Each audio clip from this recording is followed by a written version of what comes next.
नमस्कार, मैं हूं प्रकाश श्रीवास्तव। हमारे खास कार्यक्रम पूरा सच में आपका स्वागत है। और खबरों की दुनिया में पूरा सच बहुत जरूरी होता है, क्योंकि झूठ से भी खतरनाक होता है अधूरा सच, और उसी तरह खतरनाक होती है अधूरी खबर। इसलिए हर खबर का पूरा सच हम आपको बताएंगे, वो भी तथ्यों, तर्कों और सबूतों के साथ। तो आइए बिना देर किए देखते हैं पूरा सच।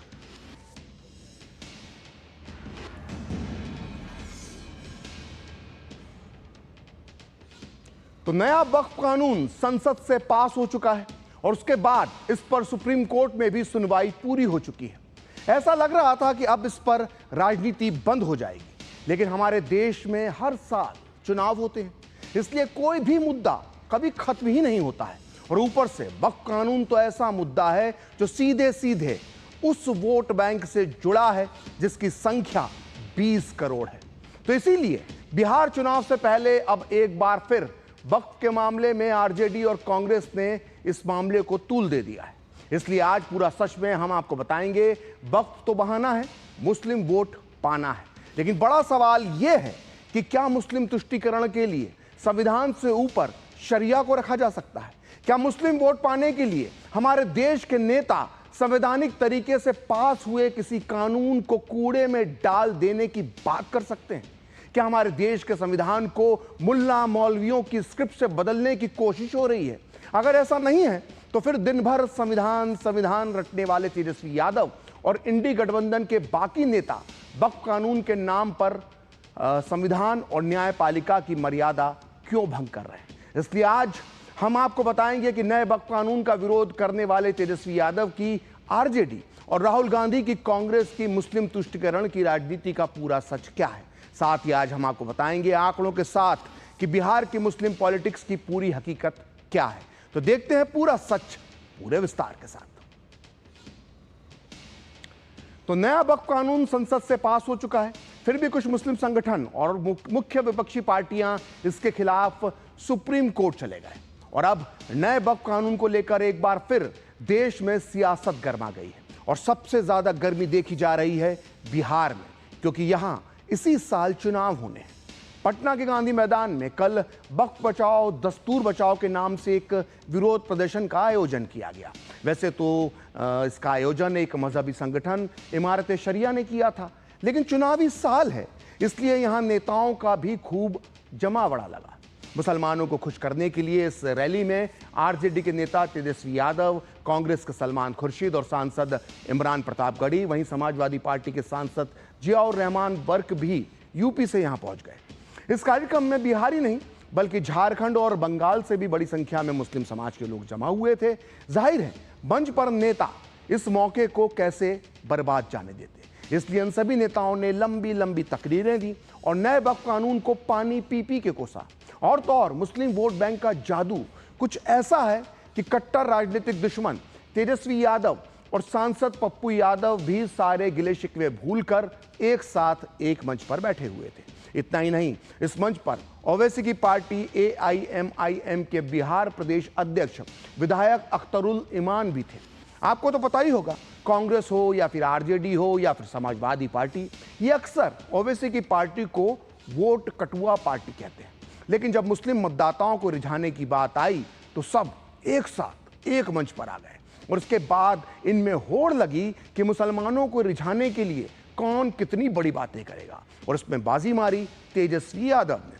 वो इतना आगे बढ़ गए कि उन्होंने संविधान और न्यायपालिका की मर्यादा की भी चिंता नहीं की। तेजस्वी ने पूरे जोश के साथ ये दावा किया कि अगर उनकी सरकार बनी तो वो इस बिल को प्रदेश में लागू नहीं होने देंगे और कूड़ेदान में फेंक देंगे। आप भी सुनिए तेजस्वी के बोल वचन, और फिर इसके बाद हम आपको बताएंगे वक्फ पॉलिटिक्स और मुस्लिम पॉलिटिक्स का पूरा सच।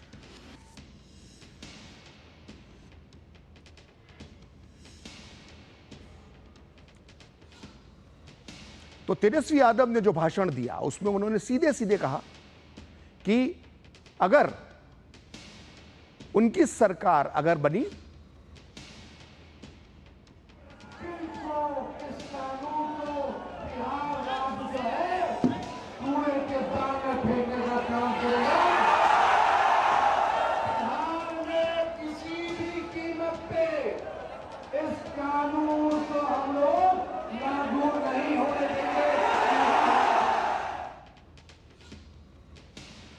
तो पटना की यह रैली वक्फ कानून के विरोध में थी, लेकिन हर नेता और हर पार्टी अपने एजेंडे के साथ यहां पहुंचे।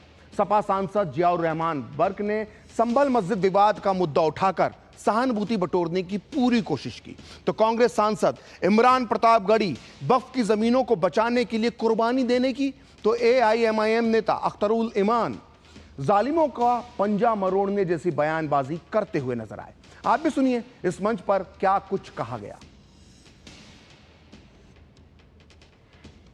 है और चर्चा इसलिए है कि संभल के अंदर वक्फ कानून आने से पहले ही हमारी मस्जिद को टारगेट कर लिया गया और जामा मस्जिद संभल की हमें ये याद रखना चाहिए कि सिर्फ बिहार या उत्तर प्रदेश या हिंदुस्तान नहीं, पूरी इस दुनिया, पूरे आलम के अंदर जहां कहीं भी मस्जिद है वो अल्लाह का घर है और इंशाअल्लाह ताला उसकी हिफाजत करना आपकी और हमारी जिम्मेदारी है। और हम अपने आबाओ अजदाद की जमीनों को बचाने के लिए, खानकाहों को बचाने के लिए, इबादत गाहों को बचाने के लिए, कब्रिस्तानों को बचाने के लिए जो कुर्बानी जरूरी होगी वो कुर्बानी देंगे। हम सड़कों पर बैठेंगे। इस काले कानून ने गोया मुसलमानों की नहीं, इस्लाम की जड़ें उखाड़ने की साजिश की है। हम आजाद करने के लिए आए हैं, इस मुल्क की सरहद को बचाने के लिए एक नहीं करोड़ों अस्तगफिरुल्लाह हाजिर है। हम गर्दन कटाने को तैयार हैं। साथ ही हम ये भी अहद लेते हैं कि इस मुल्क के आईन को भी अगर किसी ने तोड़ने की कोशिश की, ऐसे जालिमों का पंजा ही नहीं मोड़ोगे बल्कि अपनी गर्दन कटाने के लिए तैयार हैं। तो देख रहे हैं किस तरह की भाषा थी। वक्फ कानून को कूड़ेदान में फेंकने की बात करने वाले तेजस्वी यादव के बयान पर एनडीए नेताओं ने जमकर पलटवार किया। उनका कहना है कि जब वक्फ कानून संसद से पारित है और कोर्ट में विचाराधीन है, तो ऐसी बयानबाजी का मतलब यह है कि विपक्षी दल ना तो संसद का सम्मान करते हैं, ना ही न्यायपालिका का। संसद का सम्मान, न्यायपालिका का सम्मान। वोट बैंक की चाहत में जो कुछ बोला गया है तेजस्वी यादव और इंडी गठबंधन के अन्य नेताओं के द्वारा, उससे साफ है कि यह संविधान को कूड़ेदान में फेंकने की 50 साल पुरानी मानसिकता से बाहर नहीं आ पा रहे हैं। कुरान में वक्फ नाम का कोई वर्ड नहीं है। यह मुल्ला मौलवियों का अपना क्रिएशन है। ना कोर्ट को मानने को तैयार, ना संसद को मानने को तैयार। इसलिए मैं पुनः कहता हूं कि जिन लोगों ने इस सीमा तक जाके किया, उसका समर्थन करने वाले लोग समाजवादी नहीं, नमाजवादी कहलाएंगे। अरे जिसको लोकसभा में बहस हुआ, बहुमत से पास हुआ, उस संविधान संस्था का अपमान कर रहे हैं। जिसको संविधान में विश्वास नहीं, संवैधानिक संस्था का सम्मान नहीं, वो क्या संवैधानिक पद पर बैठने का योग्य है?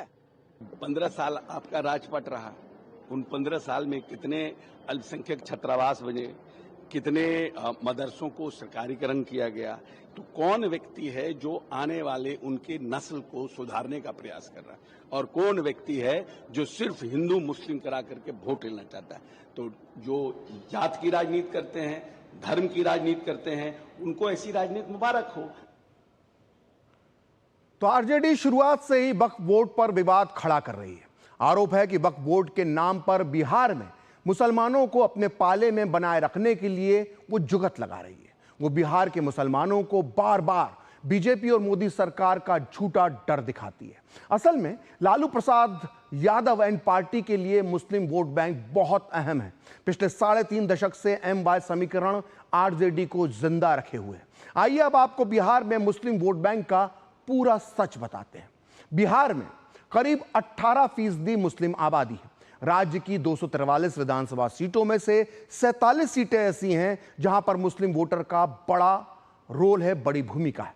बिहार की 11 विधानसभा सीटें ऐसी हैं जहां 40% से ज्यादा मुस्लिम मतदाता है। वहीं 7 सीटों पर 30 से 40% से ज्यादा मुस्लिम वोटर्स हैं। इसके अलावा 29 विधानसभा सीटें ऐसी हैं जहां पर 20 से 30% के बीच मुस्लिम मतदाता हैं। इस तरह मुस्लिम वोट बैंक बिहार में किसी भी पार्टी का खेल बनाने और बिगाड़ने की ताकत रखता है। 2020 के विधानसभा चुनाव में 19 मुस्लिम विधायक चुनकर आए थे, जिसमें से ओवैसी की पार्टी AIMIM के 5 विधायक थे।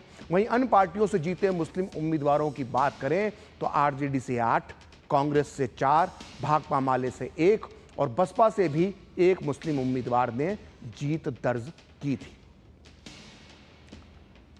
तो वैसे तो आजादी के बाद से बिहार में मुस्लिम वोटर लंबे समय तक कांग्रेस के साथ रहा, लेकिन 1990 के बाद से यह मुस्लिम वोट बैंक कांग्रेस से दूर चला गया। इसके बाद लालू प्रसाद यादव ने आरजेडी का गठन किया तो मुस्लिम वोटों का सबसे बड़ा हिस्सा उनके साथ आ गया। लालू यादव के साथ मुस्लिमों के जुड़ने की एक बहुत बड़ी वजह 1989 में हुए भागलपुर का सांप्रदायिक दंगा भी रहा। आइए अब देखते हैं कि बिहार का मुस्लिम वोट बैंक किसे मिलता है, किसके पाले में जाता है। तो CSDS के आंकड़ों की माने तो 2020 के बिहार विधानसभा चुनाव में 77% मुस्लिम मतदाताओं ने महागठबंधन को वोट दिया था। वहीं बिहार के 11% मुसलमानों का वोट ओवैसी की पार्टी AIMIM को मिला था और 2020 के विधानसभा चुनाव में 12% मुस्लिमों का वोट JDU, BJP और बसपा जैसे दलों के बीच बट गया था। खास बात है कि इन चुनावों में JDU ने 11 मुस्लिम कैंडिडेट्स को टिकट दिया था, लेकिन उनमें से एक को भी जीत नहीं मिली और सभी की सभी 11 की 11 हार गए। तो इस साल बिहार में विधानसभा चुनाव है, इसलिए आरजेडी मुस्लिम वोट बैंक के चक्कर में नए वक्फ कानून का विरोध कर रही है। लेकिन सोशल मीडिया पर लालू प्रसाद यादव का एक 15 साल पुराना भाषण वायरल है, जिसमें 7 मई 2010 को लालू यादव ने संसद में वक्फ बोर्ड को जमकर कोसा था और सख्त वक्फ कानून बनाने की वकालत की थी। आप भी सुनिए लालू जी का वो भाषण। देखिए, कानून बनाना चाहिए बहुत कड़ा। सारी जमीनें हड़प ली गई है, चाहे सरकारी हो या गैर, उसमें जो काम करने वाले लोग हैं सब बेच दिया है। प्राइम लैंड, ऐसा नहीं है कि कोई खेती वाली जमीन है। पटना के डाक बंगला पर जितनी प्रॉपर्टी थी ये सब पर अपार्टमेंट बन गया, सब लोगों ने लूट लाट किया है। आगे से खैर आप तो लाइए, इसको पास हम लोग कर देते हैं संशोधन आपका, लेकिन आगे से कड़ाई के साथ जो भी बंडियां बना रहे हैं।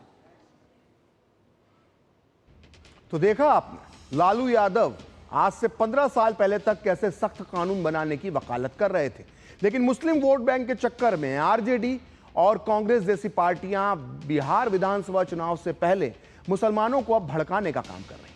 दरअसल मुस्लिम वोट बैंक और मुस्लिम तुष्टीकरण की राजनीति करने वाली सारी पार्टियों में का ये पुराना रिकॉर्ड रहा है कि वो हमेशा अपनी सुविधा और फायदे के हिसाब से स्टैंड लेती है। इनकी कथनी और करनी हमेशा अलग होती है, इसलिए जरूरी हो जाता है कि कुछ सवाल इन पार्टियों से भी पूछने चाहिए। आइए ध्यान से देखिए सवाल क्या है और इनका जवाब इन पार्टियों को देना चाहिए कि नहीं। देखिए, पहला सवाल यह है कि विपक्षी पार्टियों के नेता इस मामले को सुप्रीम कोर्ट लेकर क्यों गए? क्या देश की संसद पर उन्हें भरोसा नहीं है? क्या किसी कानून में सुधार के मकसद से किया गया संशोधन करना क्या गैर संवैधानिक होता है?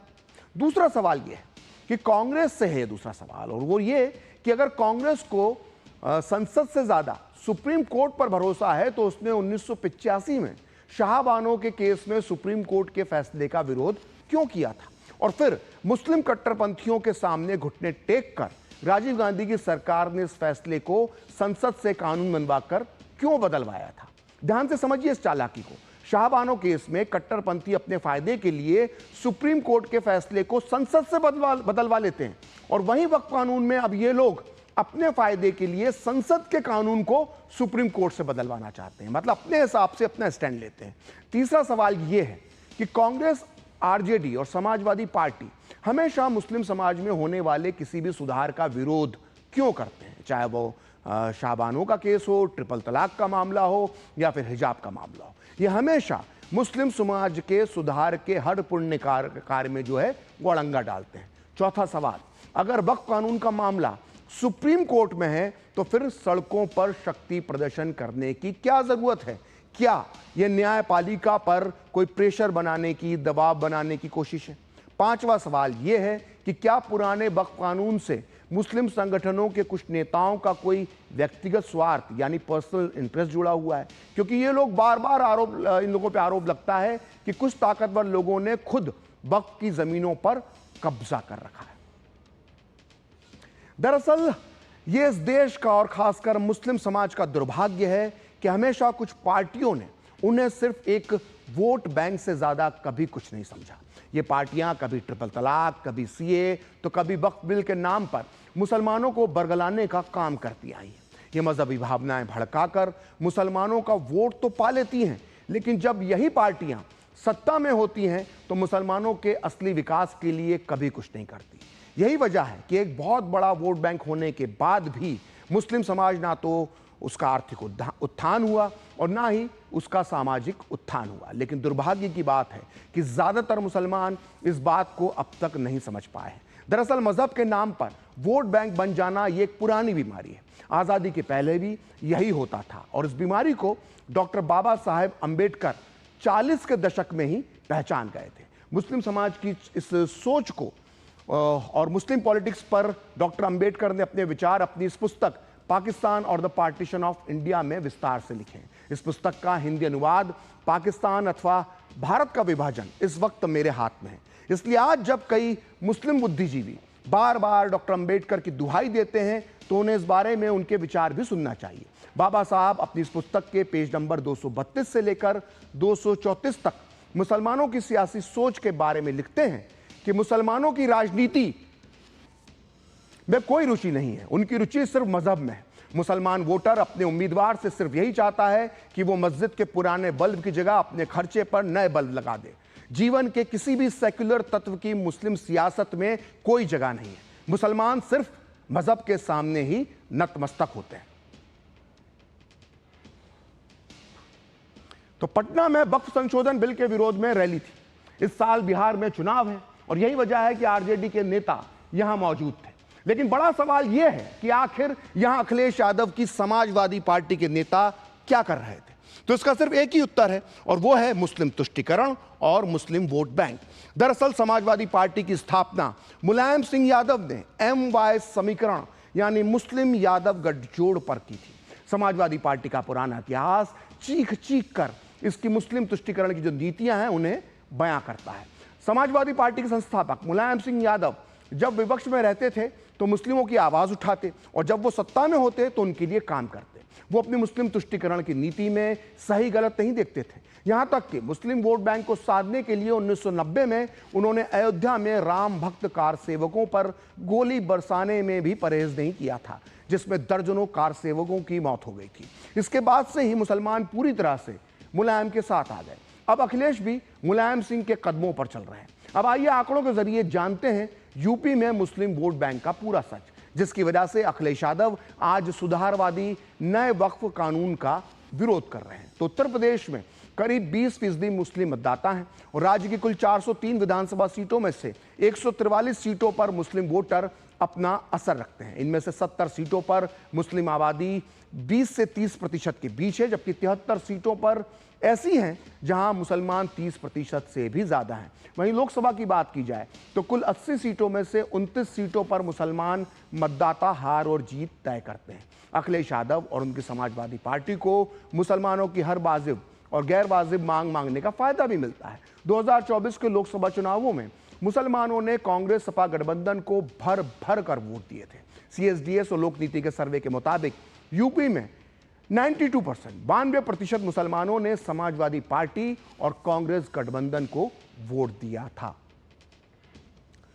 तो पटना की वक्फ कानून विरोधी रैली में कांग्रेस के नेताओं ने भी अपना चेहरा चमकाने का कोई मौका नहीं छोड़ा। वैसे कांग्रेस का यह पुराना इतिहास है कि वह हमेशा से मुस्लिम समाज में सुधार लाने वाले हर किसी बिल या फैसले का विरोध करती आई है। 80 के दशक में सारी दुनिया ने देखा था कि कैसे मुस्लिम कट्टरपंथियों के सामने शाहबानो केस में राजीव गांधी की सरकार झुक गई थी और उसने सुप्रीम कोर्ट का फैसला संसद में बहुमत की दम पर पलट दिया था।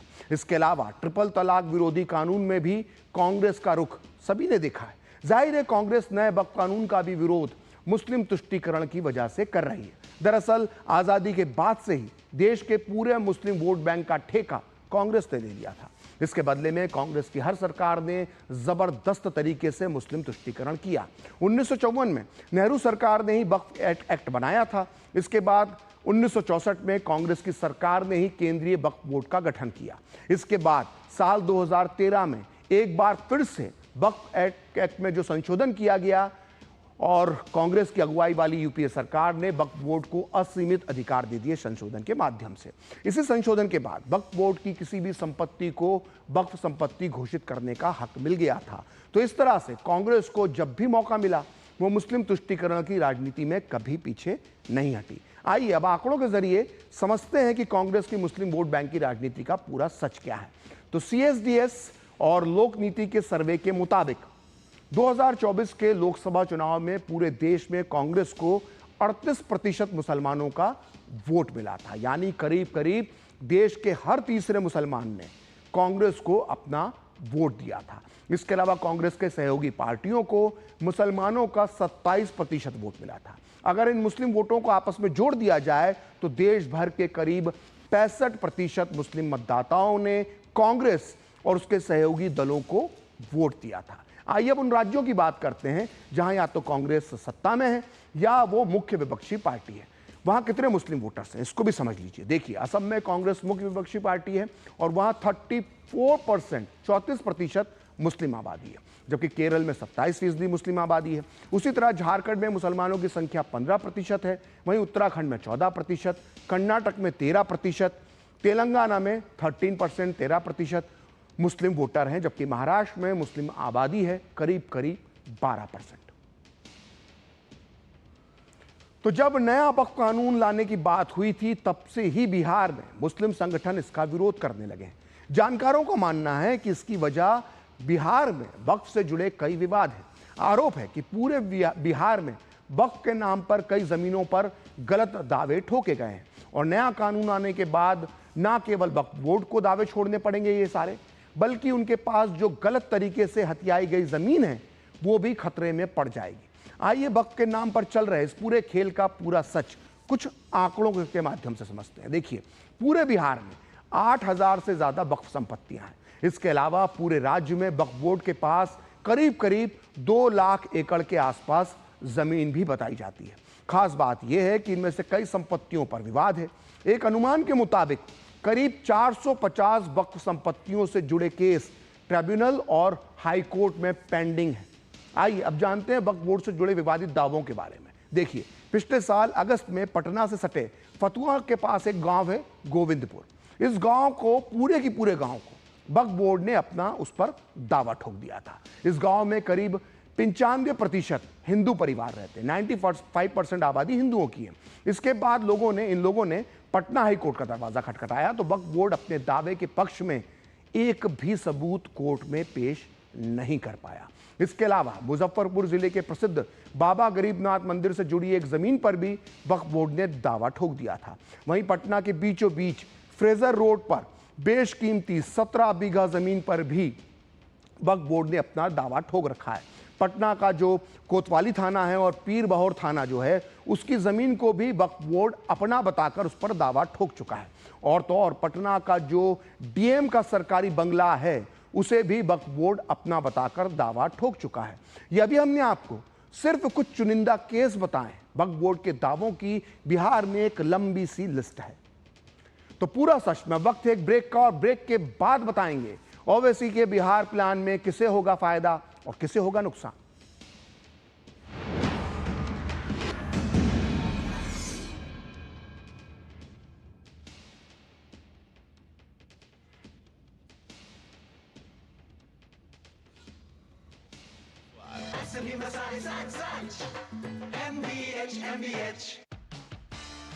The world's largest accounting body, the Institute of Chartered Accountants of India, ICAI proudly celebrates 77 years of trust, transparency and excellence.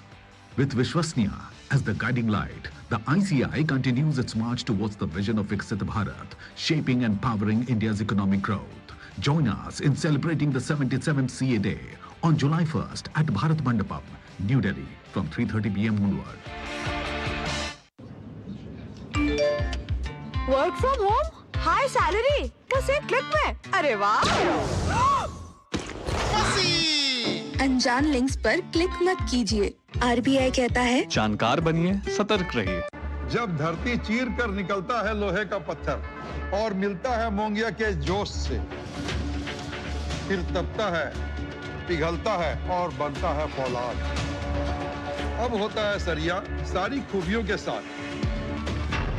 Mongia steel, मजबूत देश का मजबूत सरिया। जो लक्ष्य चुना था समझ आने लगा है।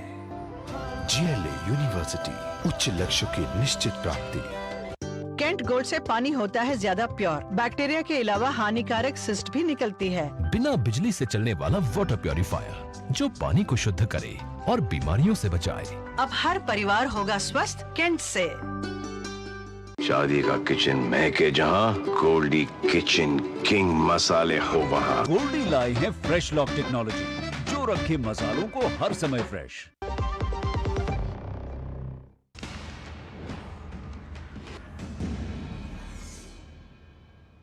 तो ब्रेक के बाद पूरा सच में आपका फिर से स्वागत है। और असदुद्दीन ओवैसी की नेतृत्व वाली AIMIM तो मुसलमानों की सियासत करती है और मुस्लिम आबादी वाले बिहार के सीमांचल इलाके में पार्टी अपना जनाधार बढ़ाने की कोशिश में भी जुटी है। ऐसे में ओवैसी की पार्टी भी वक्फ कानून के विरोध के बहाने बिहार की सियासत में अपनी मौजूदगी दर्ज कराना चाहती है ताकि अपने कोर वोट बैंक पर उसकी पकड़ जो है वो बरकरार रहे। AIMIM ने 2020 का बिहार विधानसभा चुनाव ग्रैंड डेमोक्रेटिक सेक्युलर फ्रंट में शामिल होकर लड़ा था और उसने 20 सीटों पर चुनाव लड़कर 5 सीटों पर जीत भी दर्ज की थी। हालांकि पार्टी के 4 विधायक बाद में RJD में शामिल हो गए थे, जिसका ओवैसी को आज भी मलाल है। फिर भी AIMIM इस बार महागठबंधन का हिस्सा बनकर चुनाव लड़ना चाहती है ताकि मुसलमानों का वोट बंटने से और NDA को सत्ता में आने से रोका जा सके, जबकि कांग्रेस और RJD जैसी NDA विरोधी पार्टियां AIMIM को हमेशा वोट कटुआ के रूप में देखती रही हैं, क्योंकि वो मानती हैं कि अगर AIMIM महागठबंधन में आ जाता है तो मुसलमानों के उनका जो कोर वोट बैंक पर डाका पड़ जाएगा। मतलब साफ है कि लड़ाई मुस्लिम वोटों पर दावेदारी की है और वक्फ कानून के विरोध के पीछे की सियासत भी यही है कि हर विपक्षी दल खुद को सबसे बड़ा मुस्लिम हितैषी दिखाना चाहता है। हालांकि महागठबंधन में शामिल होने के MIM के दावे पर अब तक RJD या कांग्रेस की तरफ से कोई भी जवाब नहीं आया है और अब ओवैसी की पार्टी कह रही है कि उनकी पार्टी महागठबंधन से कोई समझौता नहीं होने पर तीसरा मोर्चा बनाने की कोशिश कर रही है। आप भी सुनिए बीते दिनों ओवैसी ने महागठबंधन से चल रही बातचीत को लेकर क्या कहा। इस दौरान एक सवाल के जवाब में अपने 4 विधायकों के RJD में शामिल होने का दर्द भी छलका था। जो सत्ता में आना चाह रहे हैं, तुमने कितने हजार वोट से सत्ता को खो दिया। ये अलग बात है कि तुमने बेईमानी करके हमारे 4 बेईमानों को खरीद लिया, अलग बात है, मगर ये होश के नाखून लो, इस पर जागो। देखिए, मौत के बाद रोना बेकार है। अभी तुम मरे नहीं हो सियासी तौर पर, देख लो, जिंदा रहने के लिए होश में आ जाओ।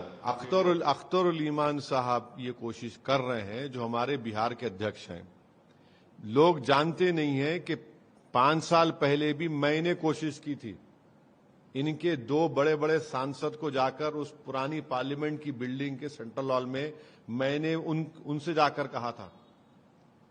अब अभी भी अख्तरुल ईमान साहब कोशिश कर रहे हैं कि हम भी नहीं चाहते कि भाजपा या NDA जीते वहां से। अब ये उनके ऊपर है, ये उनके ऊपर मुनस्सिर है, वो फैसला ले। तो आज पूरा सच में इतना ही। कल फिर होगी आपसे मुलाकात अपने इस खास कार्यक्रम पूरा सच में किसी और सियासी मुद्दे की पड़ताल के साथ। तो मुझे और मेरी पूरी टीम को दीजिए अनुमति। नमस्कार।